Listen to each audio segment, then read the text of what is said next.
Insane in the membrane. Hello and welcome to another edition of your favourite podcast, Insane in the Membrane, with me, Rich Wilson. And this week I'm joined by my very good friend, Sara Barron. Hello. Hi, Rich. It's so nice to see you. It's lovely to see you too. And you said it's very hot where you are. Is it like just a room thing? Because I've had this with a few people. I'm as high in my house as I can get. And it's all the possible variables that can combine. Number one, warm summer day, which I would never complain about. Number two, top. Number three, south facing. Oh, so wow. We combine all these things and it's a little hot box, but I don't, when I first moved here, I would be so childlike in my complaints about the weather. And my husband would go like, it's happening to everyone. You're not the only person who's been rained on every day for 3 months. And which I get, but it's also like, it's relative. Like, this is how you grew up. This isn't wildly off base in terms of what you learned as a child summer is. It's very different to what I thought summer was. And then I got better. I made peace with it. And something's going on with me, Rich, where I'm getting enraged again now.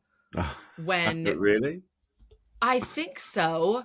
I think part of it, you of course have a tiny little baby right now. And when I had a tiny baby, I was like, oh, actually, I'm really happy to not have weather extremes anymore. Like I was craving my hot summer, but then I had like a hot summer with a 4-month-old. And I was like, oh God, is he okay? Get layers.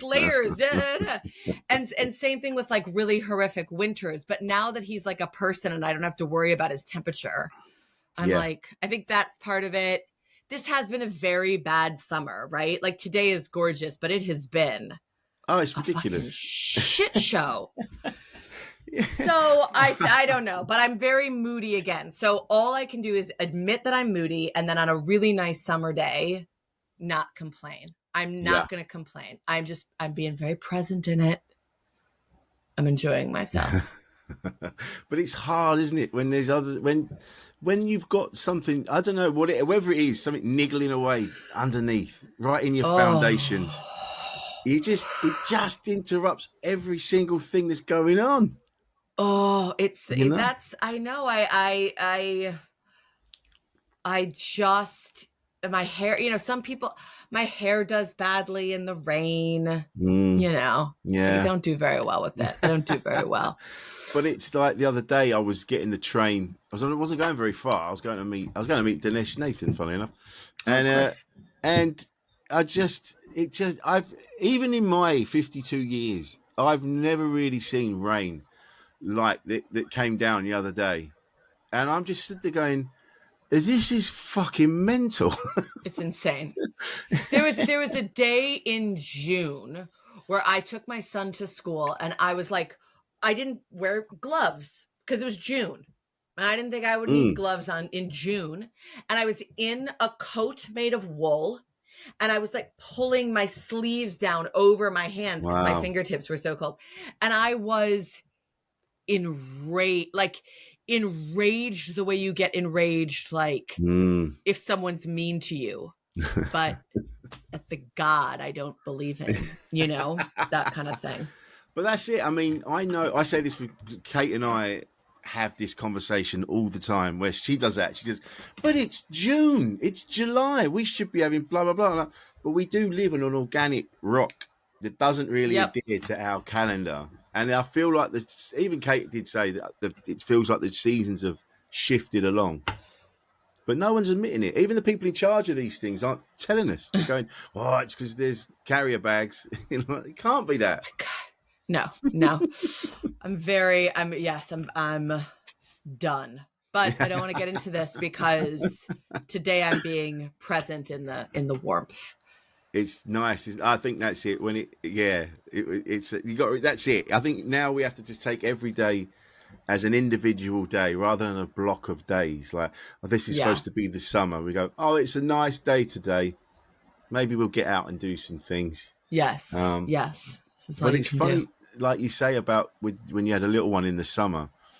I'm I suppose because I was brought up in the 70s and the 80s, and so it was different. I mean, parents gave a shit, but I don't know. It's kind of, I'm more like, he'll be fine. He'll be fine. Whereas Kate's kind of like, no. He needs to be painted with cream, and he needs to. In fact, we're not going out today. Right.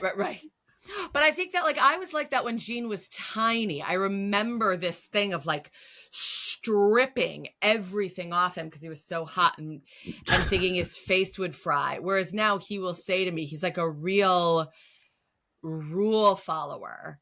And he'll be like, Mom, I need sunscreen. And I'm like, you're fine. Because I think everything is a balance. And so if he's feeling that, like if there's that much of a message, then I don't think it's my job to slather him in sunscreen. I think it's my job to be like, you'll be fine. Yeah. This is nothing. But where you grew up, so you had like proper seasons. It was like, this is winter, this is summer. Yes. Yeah. I grew up in Chicago and then moved. I was like in Chicago from 0 to 18 and New York from 18 to 34. And both of those places are like very, very hot and very, very cold. Yeah. And it's physically painful. You know, I'll try and think that I'll be like, there's no more physical pain. Like I can remember being in high school and getting into a car at like, 6 o'clock at night after a rehearsal for a high school play or whatever. And it being so cold. Wow. That your body was in pain. But like you wind up missing that, like the seasonal click I really, really miss. And the older I get, the more I'm like, you get to a point where you're like, I'm not going to ever move now because my son's whole life is here. Yeah. But my God, like, I don't know, my grandmother who made it all the way to 99 years old, but she spent like the last 30 years of her life planning to move to California. She had a sister in California. And now even at 45, where you can feel like, oh, bending down feels a little different. Or, oh, here's, just like your body is different. And I'm like, I don't know how a 95-year-old was dealing with like Arctic Chicago winters. Yeah. How any of us, so it wasn't great. But it was great as a kid, I think. Like, imagine if you're a kid and the message you get is winter is snow and snow days and sledding and ice skating. And summers are like, oh my God, it's so hot every day at the pool. You'd never get over that. Like, you don't know that it's great as a kid. But if that's what, like, it's like what you're told a fucking postcard of a holiday. Both of those. Yeah. Both of those things were really served up to me in childhood, and I'm still waiting. I'm still waiting for it to return to my adulthood.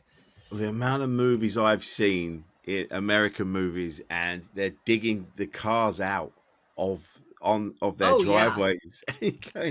Like we've had extremes now and again, but never. I don't remember having to dig the car out. Really, once maybe, but that was very extreme. One of my father's fixtures in my youth, digging the car out. And he's a feeble little guy. I think what annoys me about this place with our weather is that it's just because it's unpredictable. You never know what you're going to get from 1 hour to the next. But it's not extremes. It's just bits. It's like, look, all right, if you're going to be cold, but give us like proper Arctic, do it. But this kind of wishy-washy UK, well, I'm just kind of, and that's just us. That's why we're like that. Yeah, I'm just going to, yeah. I remember like one of the first, I feel embarrassed about this a little bit, but like one of the first winters I was here,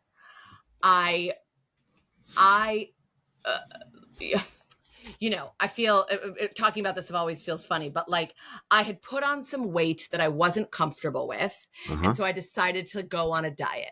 Make of that what you will.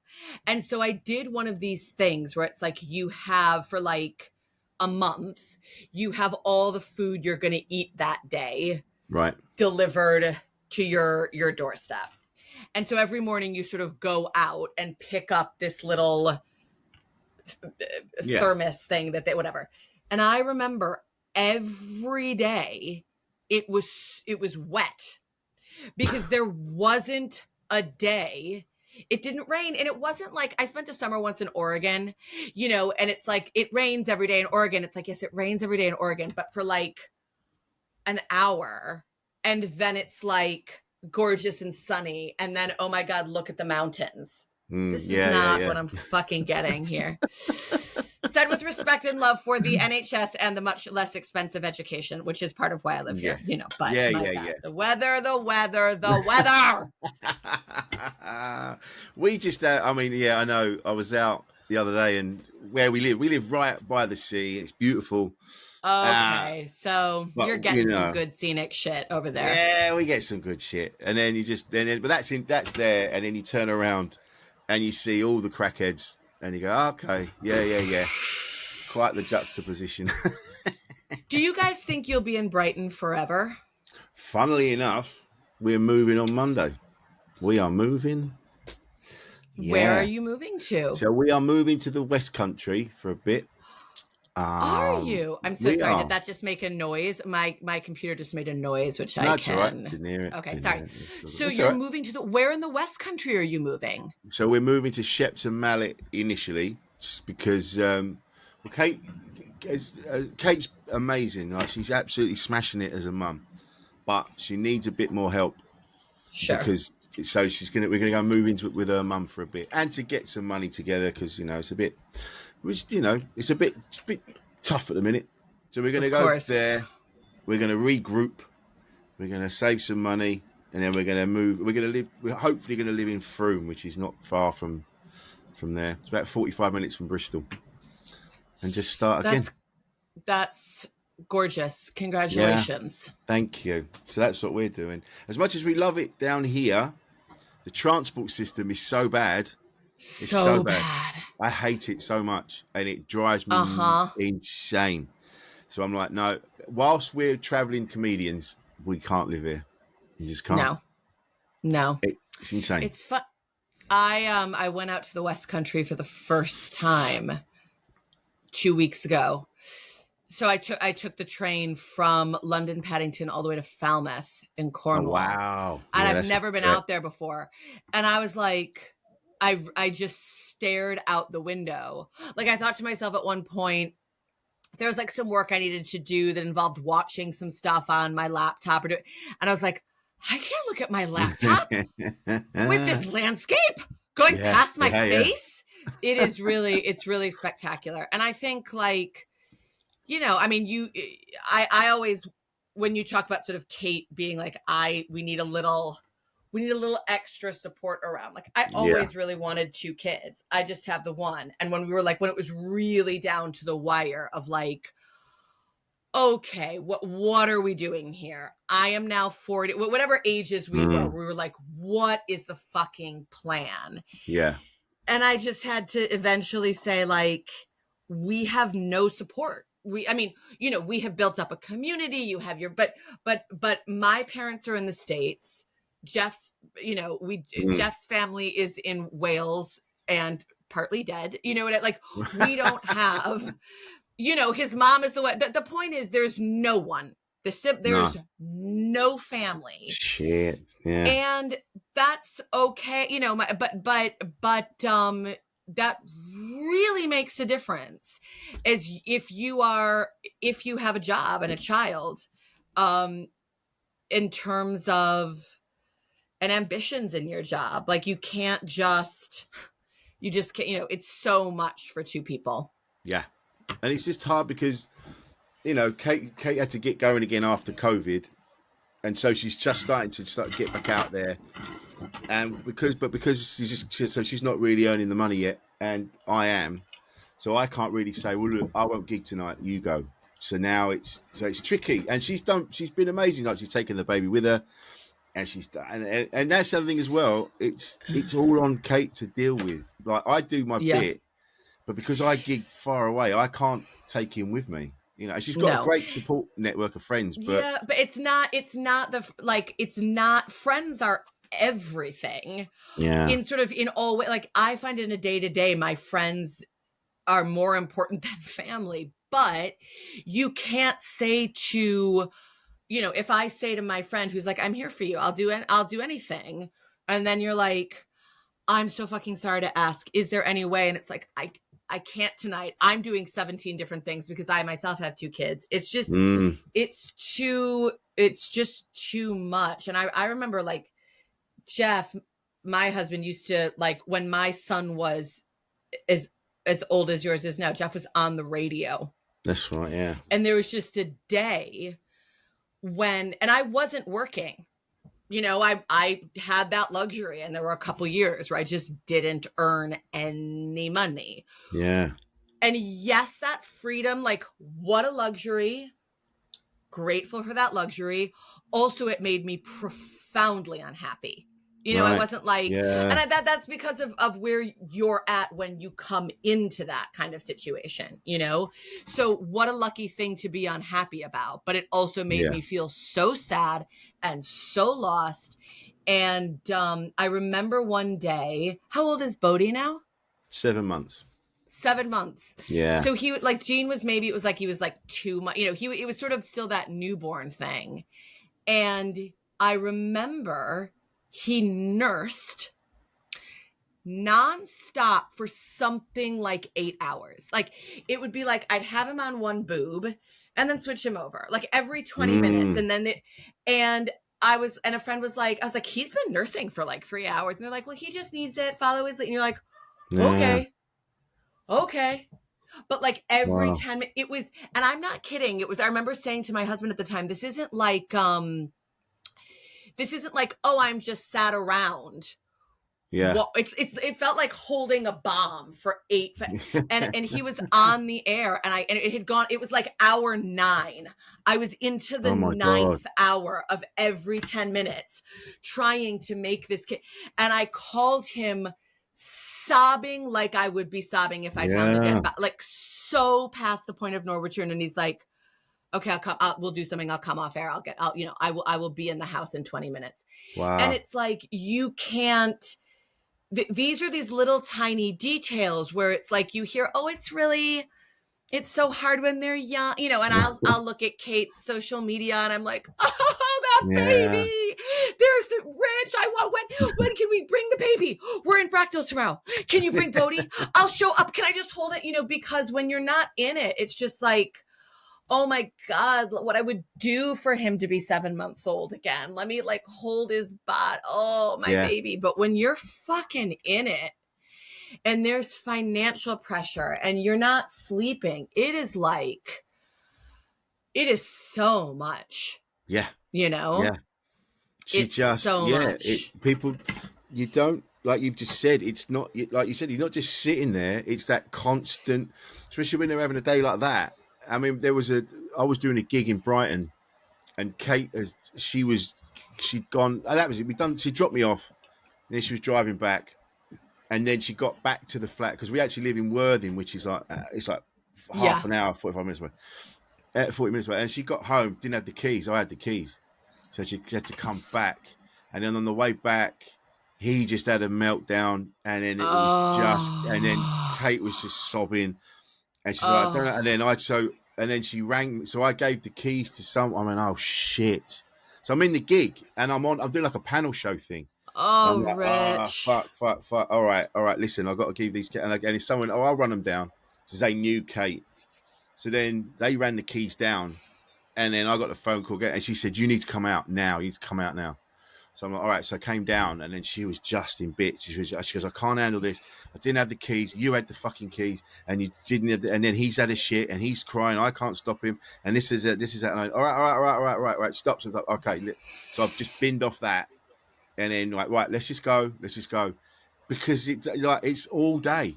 you're constantly with this little human The for no hours. weekend of it all, Yeah, that yeah. was, I can remember my mom's, before I ever had a kid, my mom going like, I remember when you were a baby and thinking, oh, wait, do I not give her back at the weekend? Or, sort of something like that. I mean, like, haha, sure. And then when I had Jean being like I, the closest I've ever come to feeling like somehow I was just going to break down so that like someone could put me in a hospital and I wouldn't have to deal with it anymore. To being like, how does this ever end? Like, it's just so hard. And this is what I'm saying. You need, if you're lucky enough to have one, like the grandparent who's like, you are not around your child on Wednesday. Yeah. I am with him from 7 a.m. until 8 p.m. every Wednesday. Or whatever that looks like to you. Like with Kate, that maybe that's like, I'm going to do these 4 nights. So you're off duty. And if that's you gigging, it's you gigging. If it's you sleeping for 12 hours, and then it's just like some kind of breathing room and like sleeping and remembering this other side of yourself and and and may God be with you living with your mother-in-law, I'm sure she's great. It like new problems will be introduced, but hopefully a big net gain. She is a lovely woman, and it's going to be interesting. We're not going to be there long. We say that. This is where you say that. But you know what? I don't know. Maybe. So is her dad not there? So her dad lives in France. He's in the south of France, and so he's not around at all. Got it. Okay. So it's the mom. It's Kate's mom, and you and Kate and Bodhi. Yes. Well, here's the version that we are hoping for. How incredible for her to have her family with her. Yes. So much will be asked of her, but we hope that sense of purpose makes her the best version of herself. Yeah. Kate has support. Kate feels better. A little bit of the financial pressure is taken off. This is it. Happily ever after. Yes. This is... Yes. You gotta, we don't do this thing in the States or in the UK. We're like, of course we start living, that we don't do this sort of intergenerational living. And I think like if we could get our heads around it and if no one is being impossible, it's a great setup. Yeah. I think the potential is there. Yeah. I just think because even when I've said, look, let me do the night, because Kate also has got really sensitive hearing, so my snoring just destroys. And so I'm in the other room, and I've said to her, look, why don't we swap? I'll do the night, and then you just. But then she's like, I can't sleep because if I hear him, I'll be up. Okay, we've got to talk about this for all of your listeners who have identical situation with me. I am an incredibly precious sleeper. Jeff's snoring is insane. And I mean, Jeff would tell you, like, he thinks this is one of the saddest stories that we can tell. I disagree with him. But basically, like, Jeff's snoring was always kind of a thing, but like, whatever. And I would kind of deal with it. And then once we had a baby and it was like, oh, I don't sleep. If I get this tiny window of sleep now, because I'm a mother to a baby, and then you interrupt it further with snoring, it's like, I'm ruined. It ruins me. So I started sleeping in another bedroom, but I'm like Kate. It's like if I even heard, and this is like sensitive sleeping, but also it's like her body has been programmed to hear every noise. I mean, she is she's gonna be fucked. Yeah. Tell her this is what I do. So is she gonna be able to sleep in a separate bedroom to you in her mother's house? Yes. Okay. This is what I recommend for Kate. I don't know if it's gonna work for her, but it has changed my life. I put large desk fans on a table near my head. And that meant no matter what my son or my baby, no, I mean, that's interesting. No matter what my husband or my son was doing, I couldn't fucking hear it. Really? Yep. And that's like, and that changed it. So she needs some white noise. Okay, I'll tell her that. I will tell her.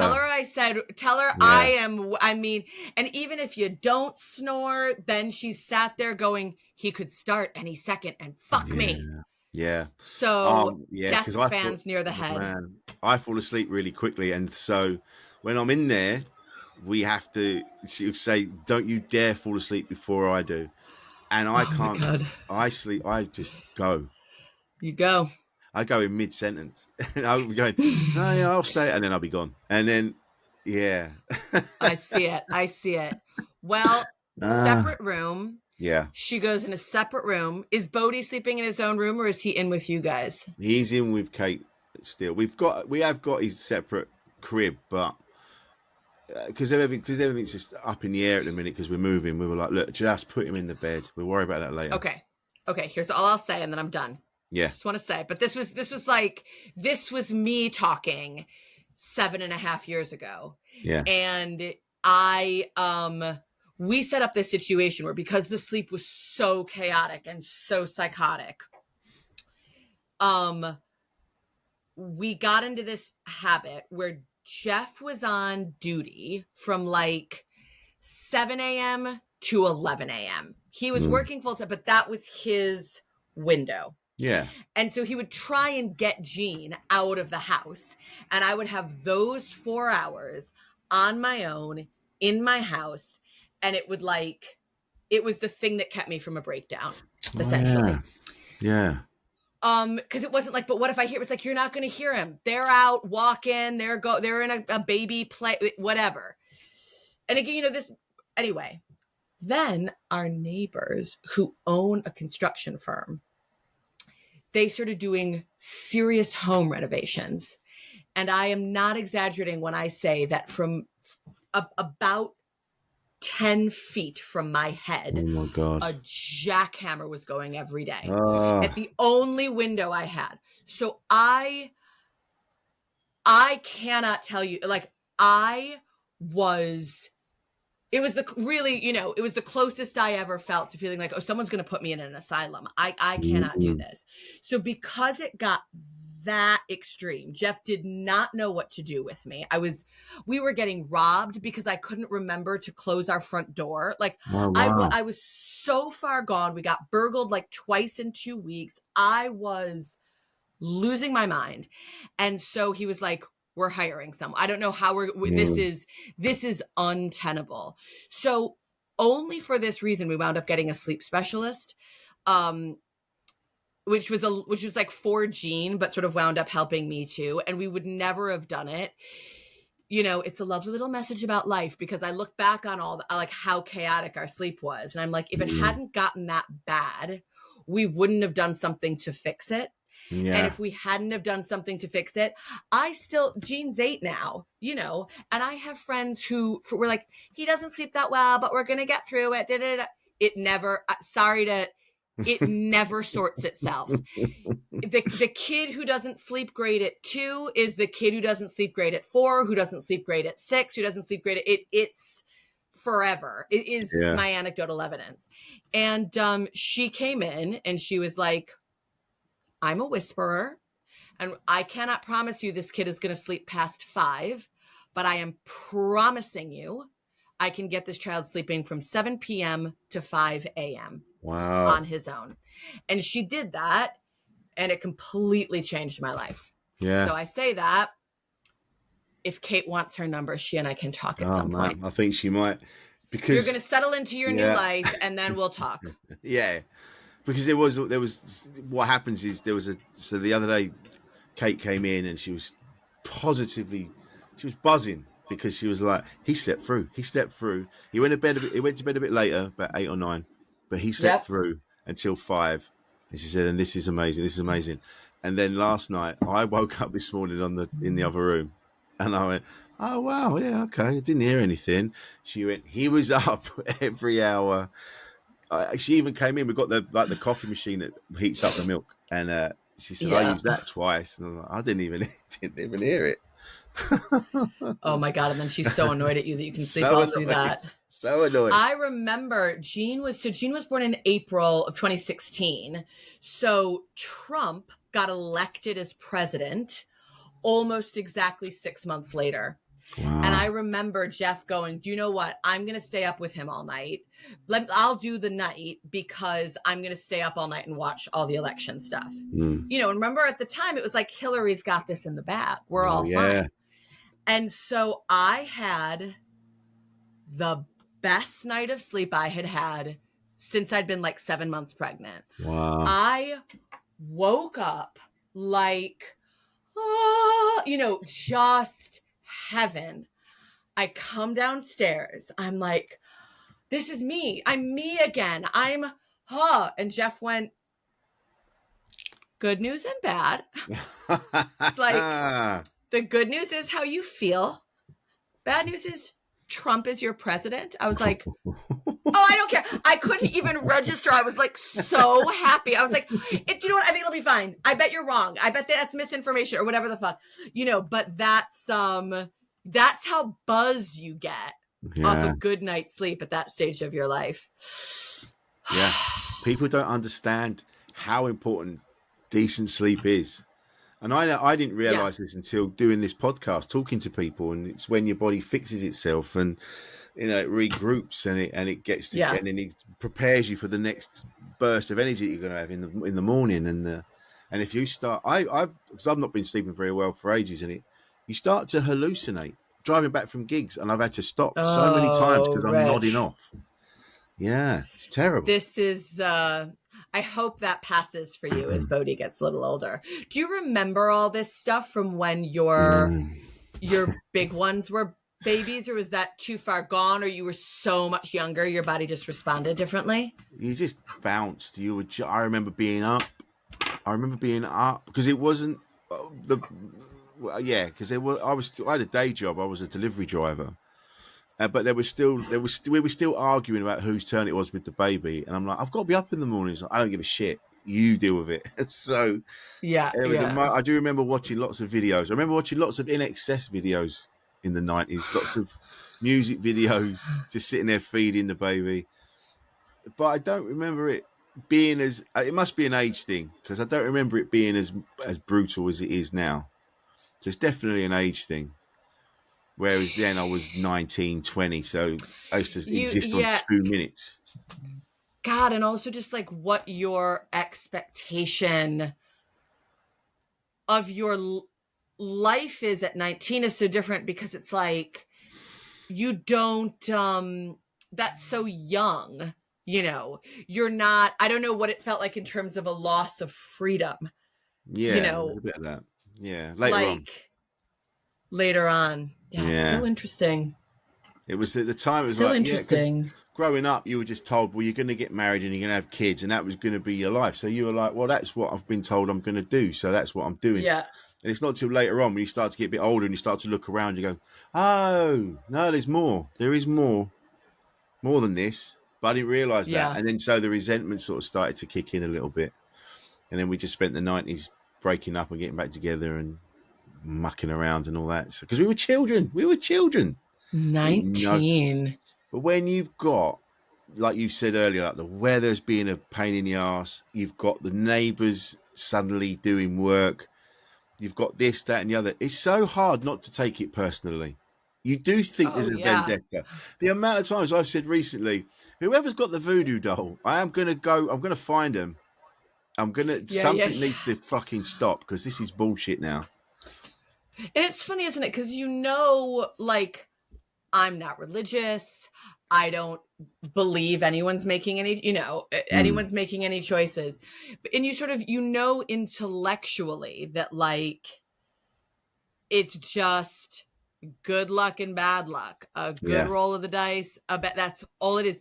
But when you are in that zone, when life is like, you're like, what? Seriously though, what the fuck, this is so crazy, you know? And it's the closest I've ever felt to being like, is there a God? Because, and what did I do? I did something. I was rude once. I don't know. Did I litter? Like, what did I do that made me deserve this fucking shitstorm, or, you know, whatever it is? But isn't it amazing how, even though we might not be religious, because we've been brought up, I don't know about you, but I was brought up, God was around and we were brought up to believe in a God. And now you kind of go, well, it's nonsense. It can't be. They can't be. But it's still there. You still go, what have I done to piss him off? What have I done that means this is happening now? What did I? It just, yeah. It's just, it's a mental illness. I feel that too, but I also, like, I wasn't raised religious at all. But still, really? I'm like, why is someone angry with me? Yeah. What have I done? How did I? You know, on and on. There used to be it off.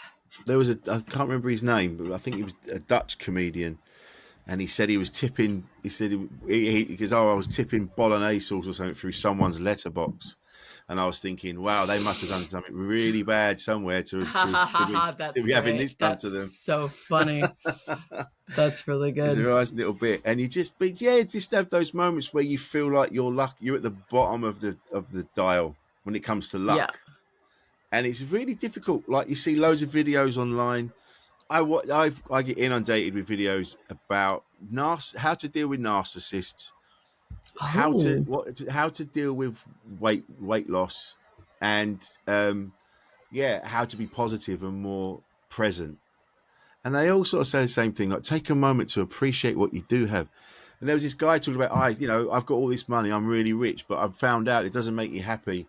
What makes me happy is being able to just spontaneously take my family on holiday. And they're on these camels in the desert. And then just to be able to meet up with friends. And they're in this posh restaurant. And they go, you piece of shit. Yeah, I'd be sent if I had millions of pounds. Yes, of course money makes you happy. Of course it does. Money makes you happy. You know? Yeah. Yeah. I know. I get that. Like, what I get so annoyed with, like it feels to me like I can remember reading women's magazines when I was like 12, which was terrible, or 13 or 14. And it would be like, weight loss this. And it's, and essentially it's going, if you consume fewer calories and exercise more, you'll lose weight. And you're like, oh. And I sort of thought we were done. I'm not even talking about done having weight loss conversations, although some of that has gotten better. I'm talking about, like, I can think of, like, influencer-y people that I have some vague awareness of, where it's like, it'll be like, hey, some really top tips for women in their 40 or whatever it is. And then you, like, read their list of shit and you're like, hold on. So you're telling me if I cut down on booze, if I eat more protein and cut carbs and exercise quite aggressively 4 days a week, I'll lose weight? Oh, cool. Yeah. Thank you. And what annoys me about it is, like, at least in the 90s, we were honest. We were like, hey, we all really want to be skinny more than anything else, right? Cool. And now we're like, oh, that's so terrible. No, it's not about skinny. It's that. And it's like, it's still fucking about skinny. And now we're not being honest with ourselves about that. So there was some honesty about it in the 90s with the end goal. And now people are trying to fucking have their cake and eat it too, or not. But you know what I mean? It really makes me nuts. It makes me nuts. But I can't help looking at videos of myself. I can't even watch them half the time because I don't care what you say. And I know we're being all more body positive and I'm fair play to everybody. And I see people and I go, yeah, good for you. But personally, it's like on Saturday, I was at the Forge with Stephen Grant. He sent me the video. I played it to Kate, and it was one of the best gigs I've ever had. I enjoyed watching. I'm like, fucking hell, that's all right. That well done. But I could not take my fucking eyes off my belly. I hate my belly so much, and that's where my dad's the same. My dad's the same. It all gathers on our belly, and I hate it. I don't want a belly. I don't want that dad body. But I'm a dad. Rich. Yeah, I know. You're a Terrible. dad.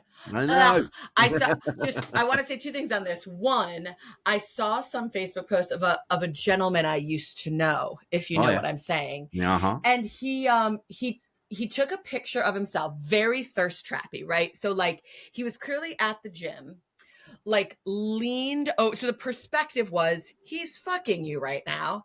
Right. And he like his arms were all muscle. And by the way, I just want to say as a straight woman, the fucking lack of self-awareness of what he was up to in this photo was so humiliating for him. Wow. I was like, and this is a very handsome guy and very prototypical. And I was like, this is repulsive. The idea, I'm 45 years old. He's whatever he is, 47. That at 47, so his point is his body is amazing, is what he's saying. I'm 47 and my body is amazing, is what is being said. But presented like he's like, me and my scrappy place. Hashtag dad bod. Well, he's very clearly, and I was like, you're disgusting. And I say this as someone who found you attractive 20 years ago, but this, like, it's so like physically I'm repulsed. I'm not saying, oh, if I was single, I wouldn't mind, but I don't want to be. No, I'm saying I could never touch you because of how repulsive your personality. It's so grotesque. So I just want to flag that issue. Secondly, you make me feel so sad when I hear you say that, but also I never post stand-up videos of myself ever. I don't have an awareness of whether or not you do, but based on what you just said, it makes me feel like you mostly don't. Not really. As comedians, sometimes. We're always supposed to be posting videos of ourselves. That's what everyone does now. And I have had so many people be like, why are you not posting? And I can come up with all these different ideas on why I don't put videos of myself up in that way. And all of my reasons are a little bit true. But one of the truest ones is I hate how I look so much. Oh, no. It makes me so sad. And if I say that to my husband, I'll be like, it makes me so sad to hear you say that. And you're like, blah, blah, blah, blah, blah. But I just felt that, like having you, I know how you are as a stand-up. I know what you do. I know exactly the gig you had. If you go, it was one of my best gigs. I go, I know you. I know what that looked like. I know what that felt like in the room, and I bet I know what that looked like on a video. And that you won't put that up because you don't like your belly is so fucking sad. And I completely understand because I've been like, I won't put that up with my fucking under eye bags on emphasis and this shit. And this is how we are. And it's so sad, you know? Exactly the same back at you. Like, right. I know and you're going, oh, that's sad. Yeah. And you're brilliant. And I've seen you. And I've been there. And I've said to you when you've come off, like, that was fucking brilliant. And yet we like Kate's the same. Like Kate will sit there and she'll go, I'm fat and I'm ugly and I'm this and that. I'm like, are you fucking kidding? Are you crazy? When you're 6 foot, you're amazing and you're funny and you get out there and I see pictures of you and I'm like, you're out there and you're smashing it. And she'll go like that. She'll go, yeah, but my makeup wasn't right, or I look tired, or yeah.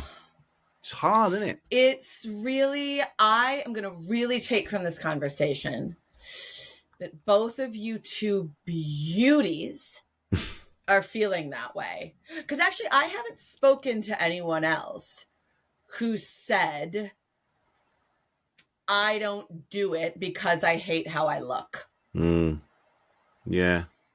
And it's powerful to hear that from someone when you're not the person, you know, when you have some objectivity about it. You know, and I wish you know, and I'll post like, you know, whatever. I'll post like podcast clips, but with a podcast clip, I'm in control of my lighting. You know, you can look how you want to look, but this fucking stand-up shit, they're like, let's make you look as gross. You know, it's like so horrendous. But and it's not, and people we should all love ourselves. Yes. Like, and I'm sorry, but like you and Kate are like, I'm trying to say this appropriately. It's not like the darkest part of myself, right? Wouldn't leave this conversation and be like, and like go to Jeff and be like, can I say the darkest thing? Like, you know, I love them. You know what? But like you're gorgeous. You're gorgeous. You're great looking. You have amazing style. I mean, I always think that I'm like, you got style. It's just, it's just like, there's not some little dark element of truth in your hatred for yourself that it would be uncomfortable to discuss. You know? Yeah. But it's like, Jeff, you're fucking brilliant. Although I was genuinely upset about Jeff's what did socks. we do? Jeff's socks upset me greatly. Thank you. Thank you. Because I love Jeff, and I've loved Jeff for years, even before I knew him. He's it's very interesting because you enjoy dressing is always the impression I've gotten from you. Like, you're into your clothes. There's a look. There's been a thought. I love that. And Jeff has some of that to him. But he will also like wear, he can't, get himself over the line with an action. You know what I mean? So it's like he will never, maybe twice a year, he will get into some psychotic frenzy about clothes or doing something. Whereas I'm like, ew, the stain on our sofa cover is bothering me. Ew, the stain on our sofa. And then maybe after a week, I'll go, fuck it, get your sofa covers out, you know. And Jeff gets to that point annually, and I get to that point weekly. Just another one of our charming family dynamics. But it's funny, isn't it, how it just works though. Even though I know I do a whole new bit now about how even with the best will in the world, the love is there, it's there, the foundations are love, but you cannot help but annoy each other. It just happens. It's all part of it. Like when Kate tells me where she's finding my pubes, but like I said, it's in my set. But she's saying it in a way that sounds like I've left them there on purpose. Like they haven't just fallen off. You're trying to fuck with her. That's so funny, Rich. Yes, it's an act of aggression. Yeah. That is, oh man. It's, I always think like when Jeff and I met, he was somewhat recently out of a 10-year relationship. And I remember, and I'd like never had anything that like anywhere near, I'd like dated a few guys for a couple years, nothing like that. And like, I remember I could feel really threatened by it, by feeling like, oh, here's what he's had. There's a woman that looms. And then actually what you realize is like someone in this marriage needs to be more experienced with long-term monogamous shit, because someone has to be able to steer that ship a little bit, like I didn't know.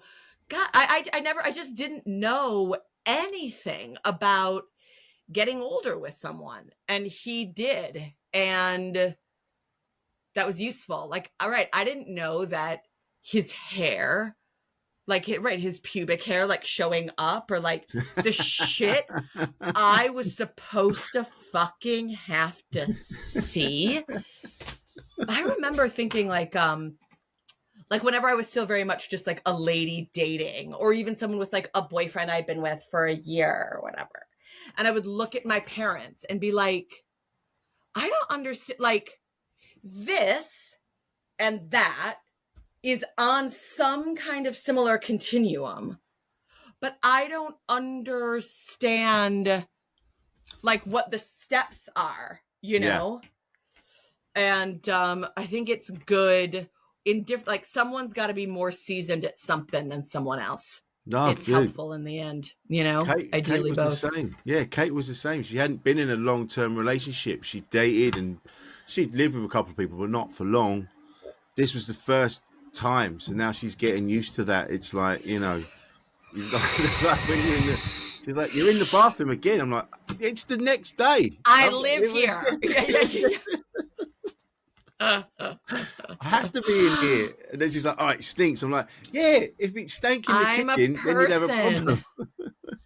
I'm a human and I have to stink in your bathroom and you have to see me naked and we have to have sex. It's like all this stuff, isn't it? Oh, the amount of times the I've been changes. stood there in crappy shorts and an ill-fitting t-shirt while she's gone to a gig and she's ready and she looks amazing. And I'm going, you look beautiful, baby, you look beautiful. And then she goes and I catch myself in the mirror in the hallway. I'm like, how can that woman be leaving this house nearly in tears because she thinks she looks disgusting? And I look like that.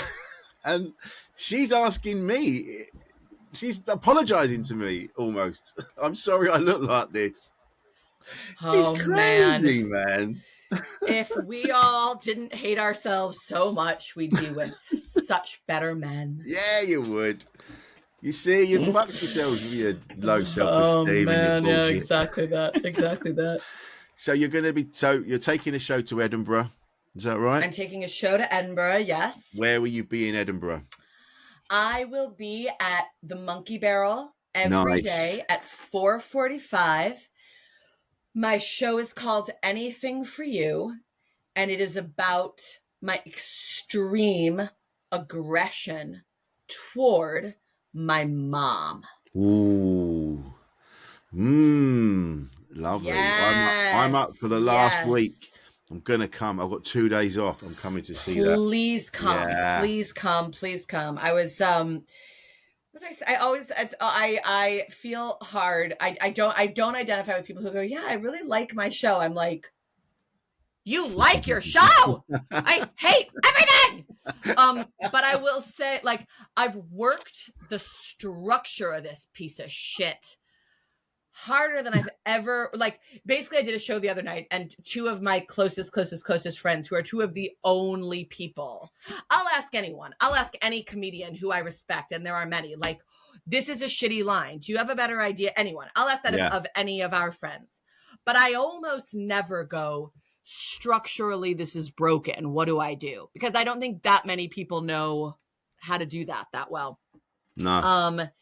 But these are two people where I go, these people. And she saw me 2 or 3 weeks ago, and she was like, and I felt, Rich, like I had knocked the shit out of this. I wasn't feeling that confident, but you know when you just know you were in your flow that night. You were in your flow. And she was there with a couple of friends, and they were so glowing. And it was like, okay, let's go get a drink. Let's sit. Let's decompress. And her friend was compliment. This. And then my friend Rachel was like, hold on. It needs to be said. It isn't a show. I need to say that to you. You've got 3 weeks left. It's not a show. It's too big. You know, she says all that to me. And to me, that's like and some of my comics friends are like, oh my God. I was like, no, the intimacy of that, the compassion of that. I needed, she wasn't saying that to me. So then she comes again, like 5 days ago. And basically she's like, the show is like, there's a show there now. I thought you would get it there. I'm glad I said something. It's there. What was going on? Because I'm working so hard to remember all these beats. I have never known, as I try to plug myself, I've never known it so little. But when we say goodbye to each other, I'm going to stand in my loft. I am going to put on a t-shirt so I'm not as overheated as I am in this fucking sweatshirt that I've worn, and rehearse it because I don't know it well enough. Yeah. So that is, but if you come those last few days, and if any of your listeners come at any point after the first week, we're going to be cooking with gas, baby. Cooking with gas. Come hear me scream about my mom for 51 minutes. We'll put the link up as well, connected to this, where we can where we can get tickets and things like that. And where can we find you on the socials? Find me on the socials. I am not a social media maven. I have chosen the least findable, whatever they're even called, handles. Oh, yeah. It's my Instagram handle is Sarah, spelled Sarah. So that's the first issue. Sara Barron. How might that be spelled? Barron. 1 million. I am unfindable on Instagram, and you will see that reflected in my numbers. Sarah Barron 1 million. Please find me. No one can find me, and it would just be a treat if they did. It's just everyone forgets how many zeros there are in a million, and and it's the Sarah. It's like it falls at every hurdle. And I've been like, I'll change it. I should change it, and then it's complicated, and you don't, and it's like a fucking nightmare. So please follow me. We will. Someone they will. Please follow me. Please follow me. I'll link it to this, and you can see it, and just go. All you'll have to do is click on it, and then it'll take you straight to Sara Barron stuff. Sarah, this has been amazing. Thank you so much for joining me today. My pleasure. And you have Kate in a couple months. You have her message me about this sleep lady, okay? I will do. I promise. Yes. And give my love to Jeff. I'll do that. Tell him to sort his socks out. All right. I will. All right. Lots of love. See you on Friday. Thank you. Bye. Thank you very much. Bye. This has been Insane in the Membrane. I've been Rich Wilson. That was Sara Barron, and we'll see you next time.